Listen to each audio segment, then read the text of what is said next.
ನಾನು ಹೇಳೋದನ್ನೆಲ್ಲವನ್ನು ಕೂಡ 6ನೇ ತಾರೀಕು ಆದಮೇಲೆ ಹೇಳ್ತೀನಿ ಅಂತ ಹೇಳಿದ್ದೀನಿ. ಆಮೇಲೆ ಮಾತಾಡ್ತೀನಿ. ಇಲ್ಲಿ ಬೇಡ. ಒಂದು ಸತ್ಯ, ಯಾರಾದರೂ ಒಬ್ಬರು ಇಷ್ಟೊಂದು ಮಟ್ಟದ ಬಗ್ಗೆ ಇರ್ತಕ್ಕಂಥ ಗೌರವ ಯಾವ ಮಟ್ಟಕ್ಕಿದೆ ಅಂತ ನಿಮಗೂ ಅರ್ಥ ಆಗಿದೆ. ಇವತ್ತು ನಿಮಗೂ ಅರ್ಥ ಆಗಿದೆ. ಅರ್ಥ ಮಾಡ್ಕೋಬೇಕು ತಾವು ಅಷ್ಟೇ. ನನಗೇನು ಬೇಜಾರಿಲ್ಲ. 45 ವರ್ಷ ಈ ಮಠದಲ್ಲಿ ನಾನು ಸಂಪೂರ್ಣವಾಗಿ ತೊಡಗಿಸ್ಕೊಂಡಿದ್ದೆ. ಒಂದಲ್ಲ, ಎರಡಲ್ಲ, ಮೂರಲ್ಲ, 16 ಕಾರ್ಯಕ್ರಮಗಳು ಮಾಡಿದ್ದೀವಿ. ಈ ಪಾರ್ಟಿ ಗೀಟಿ ನಮ್ಮ ತಲೆಯಲ್ಲೇ ಇಲ್ಲ. ಎಲ್ಲೋ ಒಂದು ಕಡೆ ಇತ್ತೀಚಿನ ದಿನಗಳಲ್ಲಿ ಕೆಲವು ನಾಯಿ ನರಿಗಳು ಸ್ವಲ್ಪ ಇದಾಯ್ತು ಬಿಟ್ಟರೆ ಈ ಮಠಕ್ಕೆ ಒಂದು ದೊಡ್ಡ ಇತಿಹಾಸ ಇದೆ. ಸಿದ್ಧಗಂಗಾ ಮಠ ಯಾವ ಮಠದ ಜೊತೆಲಿ ಹೋಲಿಕೆ ಅನ್ನೋದಲ್ಲ, ಯಾವ ಮಠ ಅನ್ನೋದಕ್ಕಿಂತ ಹೆಚ್ಚಾಗಿ ಈ ಪೂಜ್ಯರಿದ್ದಾರಲ್ಲ ಅವರು ಯಾವುದೇ ಆಸೆಗಳನ್ನ ಪಟ್ಟವರಲ್ಲ. ಅವ್ರಿಗೇನಿದ್ರು ಮಕ್ಕಳು ಬಡವರು, ರೈತರು, ಕಾರ್ಮಿಕರು, ಅವ್ರ ಮಕ್ಕಳು ಉದ್ಧಾರ ಆಗಬೇಕು, ವಿದ್ಯಾವಂತರಾಗಬೇಕು, ಅಷ್ಟೇ ಅವ್ರದ್ದು. ನಾವು ಅದನ್ನು ಸ್ವಲ್ಪ ಹೆಚ್ಚು ಕಡಿಮೆ ನಮಗೆ ಹತ್ತಿರದ ಕೆಲಸ ಮಾಡಿದ್ರಿಂದ ನಮ್ಗೆ ಇವೆಲ್ಲ ಬರ್ತವೆ ಅಷ್ಟೇ. ಕಾಲ ಬಂದಾಗ ಅವೆಲ್ಲ ಬರ್ತವೆ, ಮಾತಾಡೋಣ ಬಿಡಿ.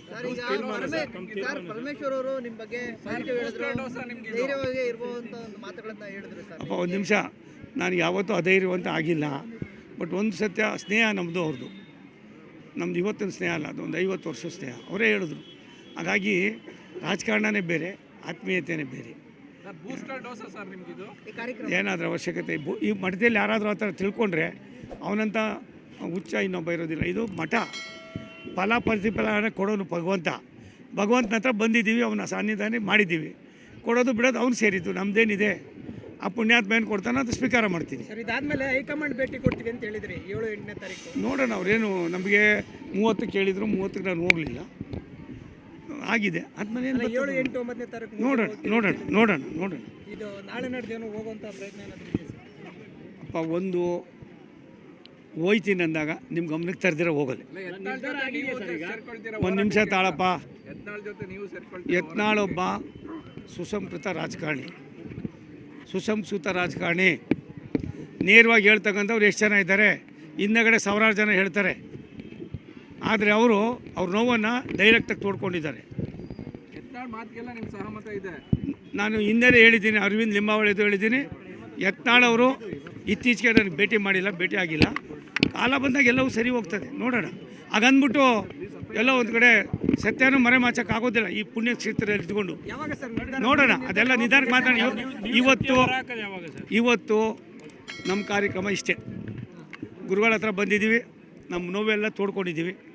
ಫಲ ಪ್ರತಿಫಲ ಕೊಡೋದಕ್ಕೆ ಅವ್ರು ಏನು ಮಾಡ್ತಾರೆ ನೋಡೋಣ. 2-3 ದಿನ ಕಾಯ್ತೀವಿ, ಅದಾದ್ಮೇಲೆ ಮಾತಾಡ್ತೀವಿ.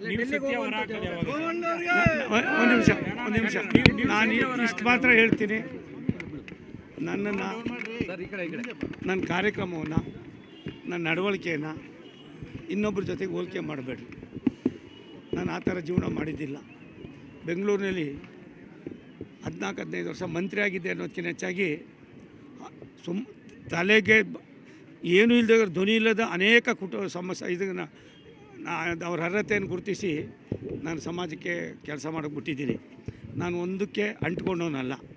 ಸ್ವಲ್ಪ ನೇರ ನುಡಿ ಯಾವುದರಿಂದ ಬತ್ತು, ಆ ನೇರ ನುಡಿ ಸಿದ್ಧಗಂಗಾ ಮಠ ನಮ್ಮ ಸಂಸ್ಕಾರದಿಂದ ಬತ್ತು.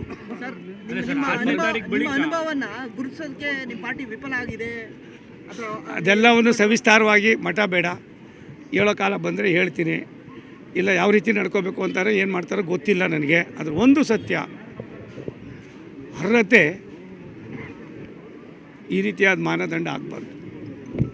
ಅರ್ಹತೆ ಅವಕಾಶ ವಂಚಿತರಾಗಬಾರ್ದು.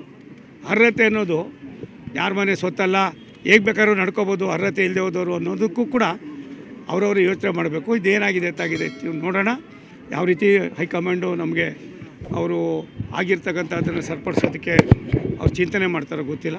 ಅವ್ರ ಚಿಂತನೆ ಆದಮೇಲೆ ನೋಡೋಣ. ಬಟ್ ಒಂದು ಸತ್ಯ, ನಿಮ್ಮಲ್ಲಿ ಮಾಧ್ಯಮ ಒಂದು ವಿನಂತಿ ಮಾಡ್ತೀನಿ. ನಾನು ತೆರೆದ ಪುಸ್ತಕದವನು, ಓಡೋಗೋನಲ್ಲ. ಅನಾವಶ್ಯಕವಾಗಿ ನಮ್ಮನ್ನು ಯಾರೋ ಸಣ್ಣ ಪುಟ್ಟವ್ರ ಜೊತೆಗೆ ಹೋಲಿಕೆ ಮಾಡಬೇಡಿ.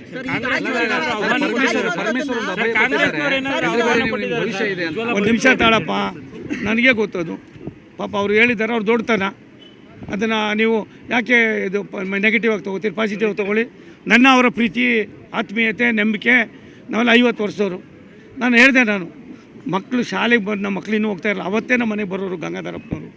ಆ ಗಂಗಾಧರಪ್ಪ ಸಾಹೇಬರಿಂದನೇ ಅವ್ರ ಮಕ್ಕಳೆಲ್ಲ ನಂಗೆ ಪರಿಚಯ ಆಗಿದ್ದು. ನನ್ನದೇ ಆದಂಥ ಒಂದು ಹೋರಾಟ ಇದೆ ರೀ. ಸ್ವತಂತ್ರವಾಗಿ ಬೆಂಗಳೂರಿನಲ್ಲಿ ಗೆದ್ದು ಬಂದಿದ್ದೀನಿ ರೀ. ಕೆಲವು ಸಂದರ್ಭದಲ್ಲಿ ನಮ್ಮ ದುರಾಂಕಾರ ನಮಗೆ ತೊಂದರೆ ಕೊಡ್ತು. ನಾನು ಮಾಡಿದಂಥ ಒಂದು ತೀರ್ಮಾನ ಮೇಲ್ಗಡೆ ಎಲ್ಲ ಒಂದು ಕಡೆ ಆಕಾಶ ಇದೆ ಅಂತ ನಾವು ಮೇಲ್ಗಡೆ ತಲೆ ಎತ್ಕೊಂಡು ಉಳೋ ಕೆಲಸ ಆಯಿತು. ಅದು ಸ್ವಲ್ಪ ಅದು ನನಗೆ ಬಿದ್ದಿದೆ.